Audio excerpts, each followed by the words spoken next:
गर्दन में दर्द है, सर में दर्द है, या गर्दन के इस हिस्से में झुकने की वजह से कुब पड़ गया है, दवाई से इतना जल्दी फर्क नहीं पड़ेगा जितना ये 3 वर्जिशों से आपको फर्क पड़ेगा। रोजाना आपने करनी है, चाहे आपका घंटों स्क्रीन पे बैठने का काम है, आपका पोस्चर कभी खराब नहीं रहेगा, आपके गर्दन के पट्टे मजबूत रहेंगे, सर में दर्द कभी नहीं होगी। किसी किस्म का दुपट्टा लेके, बेल्ट लेके आपने किसी भी कंफर्टेबल पोजीशन पे इस तरह बैठ जाना है।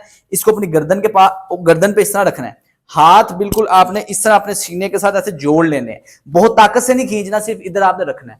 इस पोजीशन में आपने ऊपर देखना है, नीचे सामने देखना है, फिर ऊपर देखना है, सामने देखना है। इससे आपकी रीढ़ की हड्डी का खम बेहतरी की तरफ आता है, इसके पुल की वजह से पिविट बनता है और आपकी गर्दन का खम बेहतरी की तरफ आ जाता है।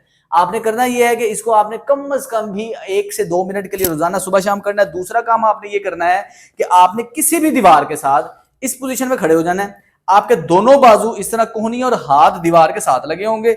इस पोजीशन में आपने चिन टक करनी है, यानी कि अपनी डबल चिन बनानी है। इधर खुद को रोक के रखना है 1 मिनट के लिए, सुबह 1 मिनट के लिए आपने शाम ये वाली एक्टिविटी करनी है। अज्यूम ये करना है आपके मुंह पे किसी ने केक मारा और आपने बचने के लिए ऐसे चीरा किया, इधर आप रोक के रखेंगे। इससे आपके सब ऑक्सीपिटल मसल्स रिलैक्स होंगे। इस स्ट्रेच को रोजाना दिन में 2 बार करने से बहुत फर्क पड़ता है। लास्ट एक्सरसाइज ये है कि आपने इस तरह बैठ जाना है, एक हाथ को ऐसे पीछे रखना है और अपने चेहरे को अपनी आर्म पिट की तरफ देखना, बगल की तरफ देखना इधर, और हाथ से, दूसरे हाथ से इसको नीचे की तरफ खींचना है। और आपने तकरीबन 30 सेकंड के लिए राइट साइड पे करना है, और यही चीज 30 सेकंड के लिए आपने लेफ्ट साइड पे करना है। सर दर्द अगर है, ये करने के बाद फौरी तौर पे भाग जाएगा। दवाई को भी असर करने में टाइम लगता है, ये वर्जिश बड़ी जल्दी आपको फर्क डालती है। इसके अलावा गर्दन का पोस्चर ठीक रहेगा, कुब आपका ठीक रहेगा, ये सारे मामला ठीक रहेंगे। दिन में 2 से 3 बार इस वर्जिश को करें, और कमेंट सेक्शन में 2 हफ्ते करने के बाद नीचे मुझे लाजमी बताइएगा आपको क्या फायदा हुआ। अस्सलाम वालेकुम।